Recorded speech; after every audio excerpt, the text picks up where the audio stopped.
Hi friends, welcome to easy cook channel. టేస్టీగా recipe mushroom curry ఎలా చేసుకోవాలో చూద్దామా.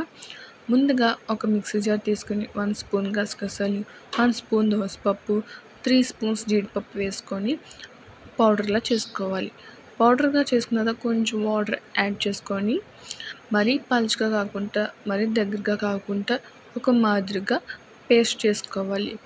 పేస్ట్ చేసుకున్న తర్వాత అదే మిక్సీ గిన్నెలోని 2 మీడియం సైజ్ టమాటాస్ వేసుకొని పేస్ట్ చేసుకోవాలి. పేస్ట్ చేసుకున్న తర్వాత ఒక ప్యాన్ తీసుకొని 3 టేబుల్ స్పూన్ ఆయిల్ వేసుకోవాలి. ఆయిల్ హీట్ అయ్యాక కొన్ని జీడిపప్పులు వేసుకొని ఫ్రై చేసుకోవాలి. ఒక 2 మినిట్స్ వరకు ఫ్రై చేసుకోవాలి. ఫ్రై చేసుకున్న తర్వాత ఒక బౌల్లోకి తీసుకోవాలి.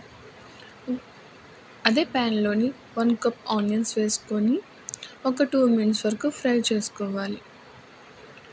ఫ్రై చేసుకున్న తర్వాత ఒక 4 పచ్చిమిర్చి వేసుకొని 1 మినిట్ వరకు ఫ్రై చేసుకోవాలి. మనం ముందుగా గ్రైండ్ చేసుకున్న జీడిపప్పు పేస్ట్, టమాటా పేస్ట్ వేసుకోవాలి.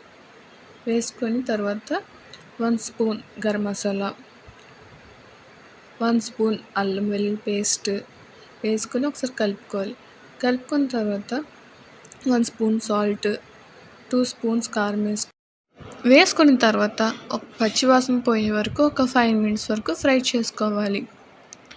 ఫ్రై చేసుకున్న తర్వాత ఇక్కడ నేను 200 గ్రామ్స్ మష్రూమ్స్ తీసుకొని శుభ్రంగా కడుక్కొని వేసుకుంటున్నాను. మీరు ఏ సైజులో కావాలంటే ఆ సైజులో కట్ చేసుకొని వేసుకోవచ్చు. నేను ఈ సైజులో కట్ చేసుకొని వేసుకుంటున్నాను. ఇది మసాలా మొత్తం పట్టే వరకు బాగా కలుపుకోవాలి. కలుపుకున్న తర్వాత మూత పెట్టేసి ఒక 5 నిమిషాల వరకు మగ్గించుకోవాలి. మగ్గిన తర్వాత మూత తీసుకొని ఒకసారి కలుపుకోవాలి. కలుపుకున్న తర్వాత 1 గ్లాస్ వాటర్ వేసుకుంటేనే సరిపోతుంది. ఎక్కువ వాటర్ అవసరం లేదు మష్రూమ్ కర్రీకి. మీడియం ఫ్లేమ్లో పెట్టేసుకొని ఒక 10 నిమిషాల వరకు కుక్ చేసుకోవాలి. కుక్ చేసుకున్న తర్వాత ఇలా దగ్గరికి అయ్యే వరకు కుక్ చేసుకోవాలి. కొంచెం కొత్తిమీర వేసుకొని ఒకసారి కలిపేసుకోవాలి.